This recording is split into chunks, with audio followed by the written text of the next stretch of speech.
हर साल लाखों बच्चों का मैट्रिक और इंटर का एग्जाम होता है, लेकिन कुछ बच्चे ऐसे होते हैं जो कि अपने नंबर से संतुष्ट नहीं हो पाते हैं। जो बच्चे नंबर से संतुष्ट नहीं हो पाते हैं या जो किसी एक या दो विषय में फेल कर जाते हैं, उस विषय के लिए वो अपना स्क्रूटनी के लिए अप्लाई करते हैं, यानी कि रीचेक के लिए कि कॉपी हमारा रीचेक होगा।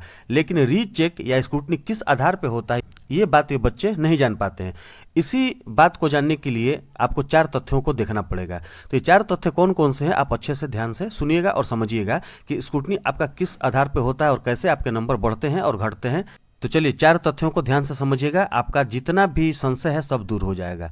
देखिए यहाँ पर पहला जो दिया हुआ है कि स्क्रूटनी में किसी हाल में पुनर्मूल्यांकन नहीं होता है।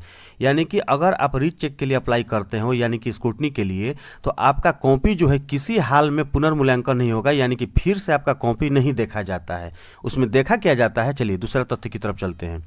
उसमें देखा यह जाता है कि स्क्रूटनी के दौरान यदि अंदर के पेज के अंक मुख्य पेज पर अंकित नहीं होंगे तब तो उसमें सुधार किया जाएगा।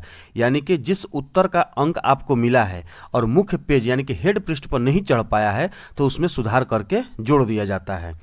और तीसरा तथ्य क्या है कि जो अंक परीक्षार्थी को मिले हैं उन्हें जोड़ने में कोई गलती हुई हो तो उसका सुधार होगा। यानी कि मान लीजिए कि आपके किसी उत्तर का अंक आपको 4 या 5 मिला है, ठीक है, और टोटल में वो अंक जोड़ने में गलती हो गया हो, 1-2 नंबर इधर उधर हो गया हो, यानी कि कम जोड़ा गया हो या ज़्यादा जोड़ा गया हो, तो उसमें सुधार होगा। ठीक है। अब चौथा तथ्य जो है इंपॉर्टेंट तथ्य है, आप इसको ध्यान से सुनिएगा।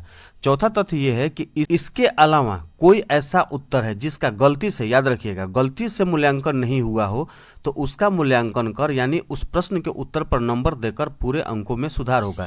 यानी कि कॉपी देखा जा रहा है और गलती से क्या होता है कि किसी प्रश्न का जो जवाब आप दिए हो उसका मूल्यांकन नहीं हो पाया, केवल उसी प्रश्न का, तो उसको फिर से, यानी कि उस प्रश्न के जवाब को फिर से देख करके उस पर नंबर देख करके और टोटल अंकों के साथ उस नंबर को जोड़ करके सुधार किया जाता है।